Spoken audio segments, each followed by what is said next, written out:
वहीं राष्ट्रपति के अभिभाषण पर धन्यवाद प्रस्ताव की चर्चा पर कांग्रेस के सांसद आनंद शर्मा ने राज्यसभा में कहा कि उन्होंने कोविड काल में केंद्र सरकार और राज्य सरकारों के प्रयासों की सराहना की। उन्होंने कोरोना काल में जान गंवाने वाले डॉक्टरों और स्वास्थ्य कर्मियों और किसान आंदोलन के दौरान मारे गए 194 किसानों को श्रद्धांजलि दी। इसी के साथ 26 जनवरी की हिंसा पर अपना कर्तव्य निभाते हुए जवान गंवाने वाले पुलिसकर्मियों को भी श्रद्धांजलि दी। इसके साथ ही उन्होंने किसानों के आंदोलन के बारे में बोलते हुए कहा कि प्रजातंत्र में एक मत हो, एक विचार हो, ये ना संभव है ना स्वीकार्य है। भारत की परंपरा चर्चा और चिंतन की रही है, वाद विवाद की संवाद की रही है। सरकार के हर निर्णय और नीति को जनता स्वीकार करे और विपक्ष अनुमोदन करे, ये ना तो अनिवार्य है न ही स्वीकार्य है। और अगर ऐसा हो तो हम जनतंत्र नहीं रहे।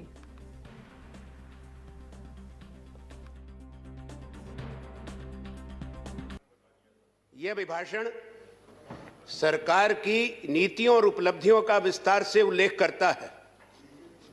इसमें बहुत बड़े बड़े दावे किए गए हैं जिन पे प्रश्न चिन्ह लगता है। पृष्ठभूमि व परिप्रेक्ष्य की चर्चा आवश्यक है। ये कोरोना महामारी जो 102 साल के बाद विश्व में संकट आया, एक अभूतपूर्व संकट पूरे दुनिया के लिए, जिससे भारत भी प्रभावित हुआ, दुनिया का हर देश प्रभावित हुआ।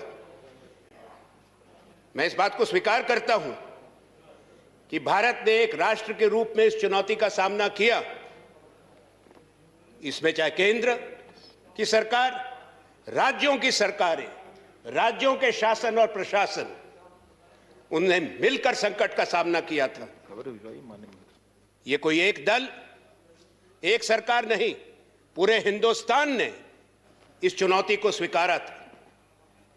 जब देश एक तरफ इस महामारी से जूझ रहा, दूसरा एक बड़ा आर्थिक संकट जो गहरा हो गया इस महामारी में। माननीय, कोविड से पहले हिंदुस्तान की अर्थव्यवस्था चरमरा गई थी, जीडीपी टूट रही थी, कारोबार बंद हो रहे थे। पर कोविड के बाद, लॉकडाउन के बाद जो हालात बने हैं वो देश को मालूम है। और उन लोगों को जिनके रोजगार गए, जिनकी दिहाड़ी गई, आमदनी गई, वो परिवार जो तबाह हो गए, वो व्यवसाय जो हमेशा के लिए बंद हो गए। ऐसी परिस्थितियों में जब भारत था तो किसानों को मजबूर किया गया अपने न्याय और अधिकार के लिए संघर्ष करने के लिए। ये जो परिस्थिति बनी है उसकी जिम्मेवार हिंदुस्तान की सरकार है। मैं अब आगे बढ़ने से पहले अपनी ओर से, अपने दल के और तमाम लोगों की तरफ से श्रद्धांजलि पेश करना चाहता हूं उन 194 किसानों को जिन्होंने अपने प्राण दिए हैं संघर्ष के अंदर। मैं श्रद्धांजलि भारत के डॉक्टर्स को, कोरोना वॉरियर्स को भी देता हूं। हम अपनी सहानुभूति दिल्ली पुलिस के उन अफसर और कर्मचारियों को भी देते हैं जिन्होंने 26 जनवरी को जिस घटना की जांच होनी चाहिए कि वो कैसे हुई, जैसे बाजवा साहब ने कहा था, जिनको उसमें जो जख्मी हुए हैं, किसी को यह अधिकार नहीं कि जो लोग अपना कर्तव्य का पालन कर रहे हैं उन पे किसी तरह का हमला हो, चोट पहुंचाई जाए। लाल किले की घटना से पूरा देश आहत हुआ है, पर निष्पक्ष जांच होनी चाहिए।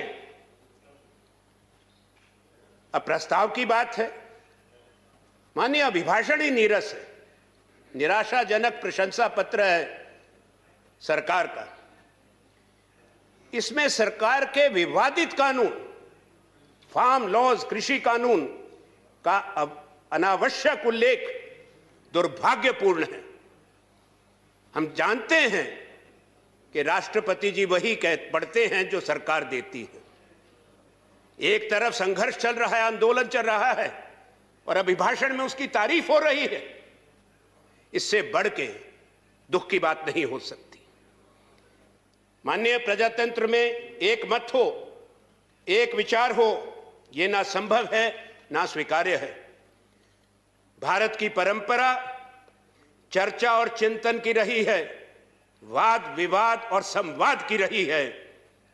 सरकार के हर निर्णय और नीति को जनता स्वीकार करे और भारत का विपक्ष अनुमोदन करे, ये ना अनिवार्य है, ना स्वीकार्य है, ना संभव है, ना कभी होगा।